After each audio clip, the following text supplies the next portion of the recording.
여러분, 시간 참 빠르죠? 거리에 캐럴이 울려 퍼지는 걸 보니 2025년도 정말 며칠 남지 않았습니다. 올 한 해 여러분의 경제 기상도는 어떠셨나요? 맑음이었나요? 아니면 흐림이나 비였나요? 아마 많은 분들이 아휴, 내 월급 빼고 다 올랐어 라며 쓴웃음을 지으실 것 같습니다.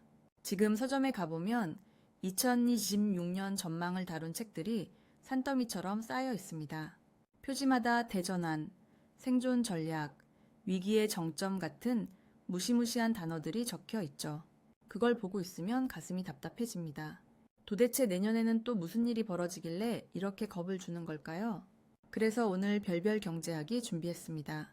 어려운 경제 용어, 복잡한 수식은 다 걷어내고 2026년이라는 바다에 어떤 파도가 치고 있는지, 그리고 그 파도 위에서 우리는 어떻게 서핑을 해야 물에 빠지지 않고 멋지게 파도를 탈 수 있을지 아주 쉽고 명쾌하게 정리해 드리겠습니다. 오늘의 주제는 2026년 경제 대전망, 거품이 꺼진 자리, 진짜들의 전쟁이 시작된다입니다. 자, 미래를 보는 안경을 쓰고 저와 함께 2026년으로 떠나보시죠. 첫 번째로 우리가 마주할 현실은 바로 금리의 배신입니다. 여러분, 솔직히 우리 마음 한구석에는 이런 기대가 있잖아요. 경기가 이렇게 안 좋은데 내년에는 금리가 확 내려가겠지? 예전처럼 2% 이자 내던 시절이 다시 오지 않을까 하는 희망 말이죠. 그런데 죄송하지만 2026년에 그 희망은 접어두시는 게 좋을 것 같습니다. 2016년 경제의 가장 큰 특징은 바로 중금리의 일상화입니다. 이게 무슨 말이냐면 금리가 내려가긴 하겠지만 우리가 기대하는 바닥까지는 절대 내려가지 않는다는 뜻입니다. 마치 다이어트와 비슷해요. 살찌우기는 쉬워도 빼기는 정말 어렵잖아요. 물가도 마찬가지입니다. 한번 올라간 물가는 내려올 생각을 안 합니다. 기후변화로 과일값, 채소값은 널뛰기를 하고 전 세계 곳곳에서 터지는 전쟁과 갈등 때문에 기름값도 불안하죠. 중앙은행 총재님들도 이걸 알기 때문에 금리를 섣불리 팍팍 내릴 수가 없습니다. 이게 우리에게 무슨 의미일까요? 이제 빚을 바라보는 시각을 완전히 바꿔야 한다는 겁니다. 지난 10년간은 빚내서 투자 안 하면 바보라는 소리를 들었지만 2026년에는 빚 잘못 냈다가는 골로 간다는 말이 정석이 될 겁니다. 금리 참사가 뉴노멀, 즉 새로운 표준이 되는 시대. 여기서는 빚을 내서 자산을 샀을 때 그 자산 가격이 이자보다 훨씬 더 많이 올라줘야 본전입니다. 하지만 부동산이든 주식이든 예전 같은 폭등을 기대하기는 어려운 환경이죠. 그래서 2006년 재테크의 핵심은 대박이 아니라 현금 흐름입니다. 꼬박꼬박 월세가 들어오든 배당금이 들어오든 내 주머니에 현금을 꽂아주는 자산만이 진짜 대접을 받는 시대가 열릴 것입니다. 두 번째 키워드는 바로 AI의 사춘기입니다. 지난 2, 3년 동안 주식시장을 가장 뜨겁게 달궜던 주인공 바로 인공지능이었죠. 엔비디아니 챗 GPT니 하면서 관련 주식들이 하늘 높은 줄 모르고 치솟았습니다. AI가 세상을 구한다 라며 다들 열광했죠. 그런데 2026년은 분위기가 사뭇 달라질 겁니다. 사람의 성장 과정에 비유하자면 2025년까지가 AI의 유년기였습니다. 뭘 해도 신기하고 오, 이런 것도 할 줄 알아? 하면서 박수 쳐주는 시기였죠.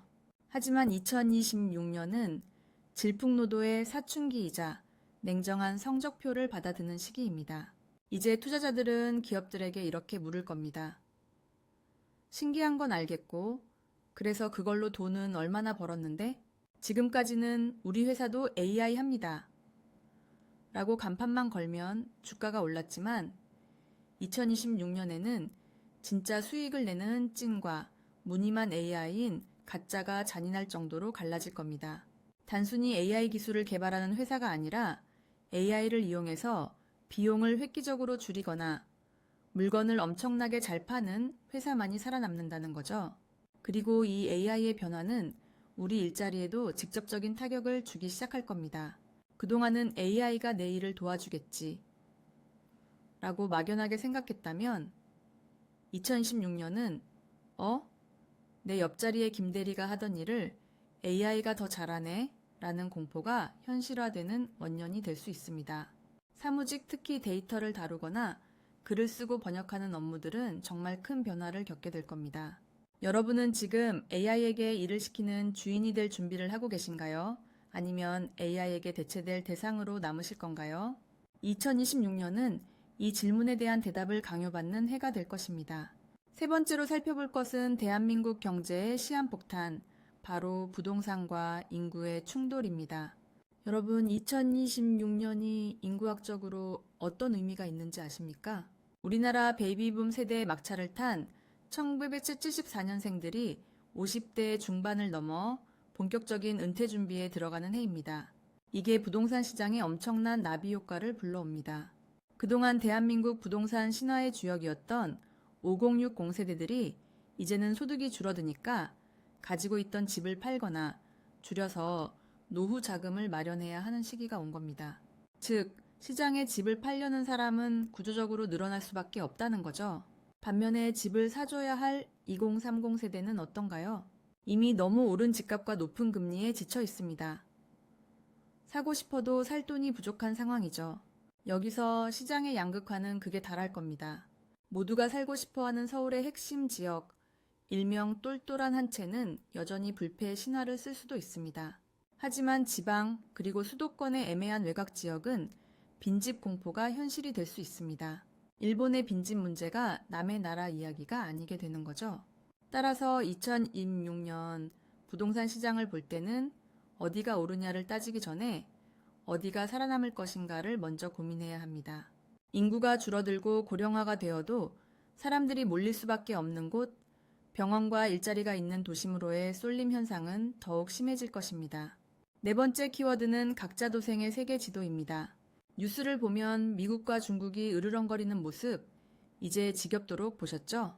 그런데 2026년에는 이 싸움이 더 교묘하고 치사해질 겁니다.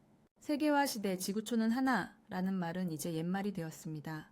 2026년의 세계 경제 트렌드는 내 나라 먼저, 내 편 아니면 적입니다. 수출로 먹고 사는 우리 대한민국에게는 정말 골치 아픈 상황입니다. 미국 눈치도 봐야 하고 중국 시장도 포기 못하고 샌드위치 신세가 계속되겠죠. 특히 2026년 미국은 자국 내에 공장을 짓고 일자리를 만드는 기업에게만 혜택을 주는 정책을 더 강화할 겁니다. 우리 기업들은 울며 겨자 먹기로 해외에 공장을 지어야 하고 국내 일자리는 그만큼 줄어들 수 있는 딜레마에 빠지게 됩니다. 하지만 위기 속에 기회도 있습니다. 이렇게 세계가 쪼개지면서 안보와 관련된 산업은 역대급 호황을 맞을 겁니다. 국방, 즉 방산산업과 에너지 안보를 위한 원자력, 그리고 식량 안보 관련 산업들은 2026년 투자자들의 가장 큰 관심을 받는 피난처이자 보물창고가 될 가능성이 높습니다. 마지막 다섯 번째, 희망의 불씨를 찾아볼까요? 바로 K기술의 징검승부입니다. 대한민국의 심장, 반도체와 배터리. 2026년은 이 두 산업이 초격차를 증명하느냐, 아니면 후발주자들에게 추월을 허용하느냐가 결정되는 운명의 해입니다. 반도체는 이제 단순히 용량을 늘리는 싸움이 아닙니다. AI 시대를 맞아 생각하는 반도체, 즉 인간의 뇌를 닮은 칩을 누가 먼저 상용화하느냐의 전쟁터가 되었습니다. 여기서 삼성전자와 SK하이닉스가 다시 한번 세계를 놀라게 한다면 우리 경제는 다시 한번 퀀텀 점프를 할 수 있습니다. 배터리 역시 마찬가지입니다.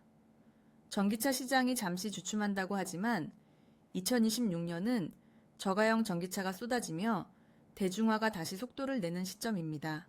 중국의 값싼 배터리 공세에 맞서 우리 기업들이 얼마나 압도적인 기술력과 안전성을 보여주느냐가 관건이죠. 결국 2016년 한국 경제의 생명줄은 기술에 달려 있습니다. 우리가 가진 게 사람과 기술밖에 더 있나요? 이 기술 전쟁에서 승리한다면 2016년은 위기가 아니라 대한민국이 다시 한번 비상하는 기회의 해로 기록될 것입니다. 자, 여러분 2026년이라는 미래 여행 어떠셨나요? 조금은 겁이 나기도 하고 한편으로는 마음을 다잡게 되기도 하죠. 2026년은 분명 쉽지 않은 해가 될 겁니다. 과거의 성공 공식이 통하지 않는 해에 어설픈 흉내 내기로는 살아남을 수 없는 진짜들의 시대가 될 테니까요. 하지만 역사적으로 부의 이동은 항상 이런 위기의 순간에 일어났습니다. 남들이 공포에 떨 때 냉정하게 현실을 직시하고 변화하는 흐름을 먼저 읽어내는 사람에게 2026년은 인생을 바꿀 절호의 찬스가 될 수도 있습니다. 저금리 시대의 환상에서 깨어나 현금 흐름을 중시하고 AI라는 도구를 내 것으로 만들고 인구 변화와 세계 정세 속에서 살아남을 진짜 자산을 찾아내는 눈. 이 눈을 가지신다면 2026년은 여러분의 해가 될 것입니다. 별별 경제학도 내년 한 해 동안 여러분이 이 거친 파도 속에서 길을 잃지 않도록 가장 빠르고 정확한 나침반이 되어드리겠습니다. 오늘 이야기가 2026년을 준비하는 여러분께 작지만 단단한 디딤돌이 되었기를 바랍니다. 내용이 유익하셨다면 구독과 좋아요, 그리고 알림 설정 잊지 마시고요. 저는 다음 시간에 더 흥미롭고 돈이 되는 이야기로 찾아오겠습니다. 지금까지 별별 경제학이었습니다. 감사합니다.